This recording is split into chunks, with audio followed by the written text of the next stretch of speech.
How's it going, everyone? My name is George, and today we are finally going to review The Batman. That's right.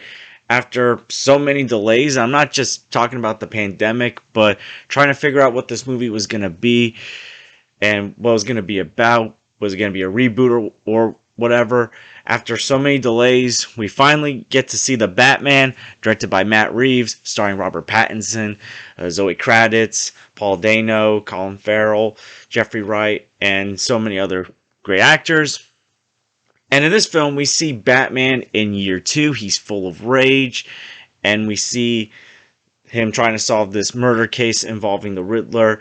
And you really get to see not just like the Norrish, bleak, dark side of Batman, but also see the corruption of Gotham. So, this film was originally supposed to be before all the delays happened, because I know people are going to bring up this film was delayed a couple of times, but even before COVID and all that, this was originally supposed to be the Ben Affleck Batman film that was supposed to be set in the DCEU. It was supposed to be directed by Ben Affleck and starring Ben Affleck, and he was supposed to face off against Deathstroke's Joe Manganiello. But then Matt Reeves became director, and Reeves had a different interpretation. Affleck wanted out of the role, so we got the reboot. And I remember when Pattinson was casted back in 2019, it was very controversial, but I was like, we gotta give this man a chance, because yeah, he was Eric Colin in the Twilight films, he was Cedric Diggory in Harry Potter, but since those days, he's really established himself as a great actor. And if you've seen some more recent films of his, like Tenet, The Lighthouse, like, he can do great performances in movies. So I know there's a lot of controversy because this isn't the Batman film that people wanted. They want Ben Affleck's The Batman film. But listen, I love Matt Reeves as a director. His two Planet of the Apes movies, Dawn of the Planet of the Apes and War for the Planet of the Apes, are two of my favorite movies that have come out in the last 10 years. And the grounded take that he took with Planet of the Apes, I thought was great. And so I trust Matt Reeves to do a fantastic job with another grounded take of Batman. I know some people are like, well, Nolan did the grounded, more realistic take, but I feel like with Batman, outside of like a few characters, there's like Clayface, Killer Croc, a grounded take can be done very well. And it doesn't just have to be by Nolan. Matt Reeves proved it with this film, because The Batman is a phenomenal movie. I had a great time with this movie. Yes, it's a 3-hour solo film. Most of the time, the long movies tend to be like the big event films like Zack Snyder's Justice League, Avengers Endgame. Yes, this is longer than Infinity War, Spider-Man No Way Home, The Dark Knight, Dark Knight Rises, even. But there was never a dull moment in this film. Really, the length of the film is only a complaint if you get bored of this film. And I was never bored of this film. I love comic book movies. I love bright comic book movies, dark comic book movies. This is a very dark, bleak comic book movie that's also gritty, and I loved it. I was entertained and engaged by it. And the performances, there was not one bad performance, in my opinion, of this film. Let's talk about the obvious one, Robert Pattinson as Bruce Wayne in Batman. He was phenomenal as Batman. Like, it might be too soon to say it, but I wouldn't be surprised if, like, throughout this trilogy, he becomes my favorite live-action Batman. Because what I've seen with Batman, there's a lot of Batman in this film. I don't want to get into too many spoilers, because I know not everyone's seen the movie. I know some people are already getting into spoiler reviews. Maybe I'll do a spoiler version in the future. I don't know. Maybe I'll get into a few. I'm not too sure. But there's a lot more Batman in this film than there is Bruce Wayne. That's a first. And that's what makes the film so interesting as well. That we spend a lot more time with Bruce Wayne in the Batsuit than we do with Bruce Wayne. Because in this film, he's putting Bruce Wayne to the side. He hasn't established the Bruce Wayne mask where he's like the billionaire playboy that likes to, go to the parties, the charity events. He's not like the witty, outgoing guy like Keaton or the playboy like Christian Bale yet. He's basically like keeping to himself and more focused on Batman. He hasn't really done much with Wayne Enterprises, and it's even addressed by the Mayor-elect character in this film when she's like, you could be doing a lot more for Gotham. But yeah, as Batman, he is phenomenal. I thought he gave a great performance. The costume looked great. His Batman voice, in my opinion, is the best live-action Batman voice since Michael Keaton. Nothing against Christian Bale's. He had a great voice in Batman Begins, but Dark Knight Rises, it was, Affleck had a fine Batman voice, but I always thought Keaton had the best. But Pattinson, I feel like now has the best or one of the best Batman voices. And yes, the action is great in this film. Zoe Kravitz as Selina Kyle, and aka Catwoman, was also phenomenal. I definitely prefer her performance over Anne Hathaway. Michelle Pfeiffer is still my personal favorite by just a little bit, but what Zoe Kravitz did was also incredible. And I love the dynamic between her and Pattinson's Batman. I love the chemistry. She's not really a villain. She's more of an anti-hero in this film. Because, yeah, at first, like, her and Batman are fighting, but then, like, she helps him a bit reluctantly at first, but then they're working together. And I just really like the dynamic of those two in this film, as well as the dynamic between Batman and Commissioner Gordon. Not Commissioner Gordon, Detective Gordon. He's not Commissioner yet in this film. Jeffrey Wright was also phenomenal as Gordon. I always love a Gordon-Batman dynamic. And obviously, like, in this film, it's established that the two trust each other because Gordon is the one cop that's not corrupt in Gotham, and he trusts Batman. And I just love the dynamic that these two have in this film. And obviously, like, Gordon's putting a lot on the line in this film. Like, the Commissioner does not like that he's associating with Batman. There's cops that are, like, losing respect for Gordon. So he's, like, risking a lot. And they kind of establish it pretty well in here, like, that it's a big risk to associate with Batman. But yet it pays off because these two are, like, the two non-corrupted individuals taking on a corrupted system, as well as trying to solve these murder mysteries. So yeah, Jeffrey Wright was phenomenal as Gordon. Andy Serkis was also very good as Alfred. He wasn't in the film a lot. Like, if you were hoping like you would get a lot more Alfred in this film, you're probably gonna be a little disappointed. But how Alfred's used, I think, was used well. There's a tense relationship between Bruce and Alfred. It's kind of similar to, like, Batman Arkham Origins, where, like, Alfred's worried like Bruce is gonna lose himself to being this vigilante, and then something happens in the film, and, like, in Alfred's last scene, you finally see the two starting to heal and start, like, coming back together. So, like, even though, like, there's not a lot of Alfred, like, Alfred's last scene in this film is still impactful. And I always love that because Alfred is essentially the only person Bruce really has in his life after his parents died. And speaking of, like, Bruce's parents, the way they kind of handle that story arc, I like what they did with that. I know not everyone's going to love it, but it's like a combination of, like, what they tried doing in the Joker film from 2019, but also doing it the way we love it, where the Waynes are still good people, but Thomas Wayne makes a mistake that he comes to regret, and, like, before, and he wants to fix it, but then the Waynes get killed. So what they did with the Waynes was, like, was a risk, but at the same time, it still showed that the Waynes are not bad people, but Thomas Wayne still makes this big mistake that has an impact when it comes to the Riddler and his motivations.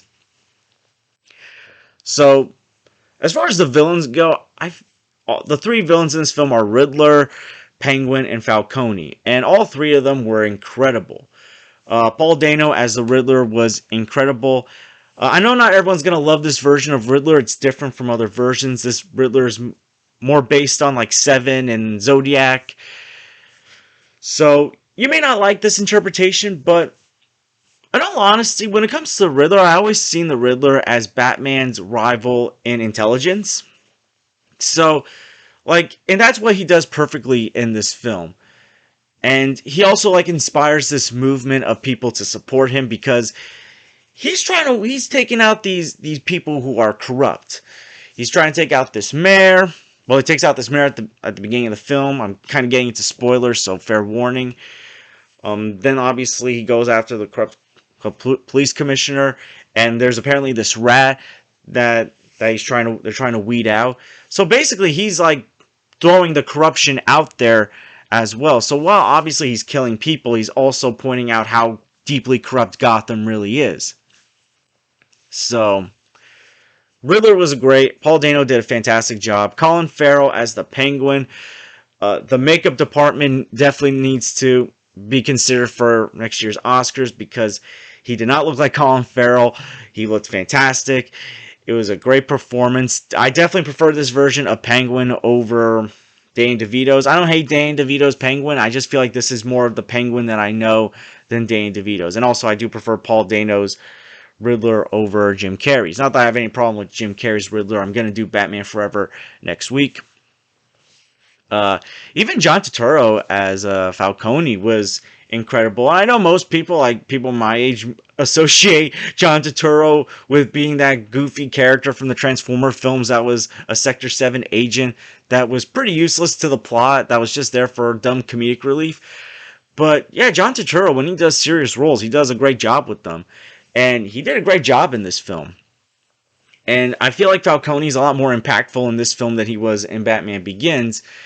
And like really like where the other similarities come with to the Nolan trilogy, because I know that's going to be compared to the Nolan trilogy, is that the characters, like especially like the main characters, feel very integral to the plot. It's not just like Batman and the main antagonist. It's like the secondary antagonist. It's the secondary protagonists. Like everyone plays a key role in this film.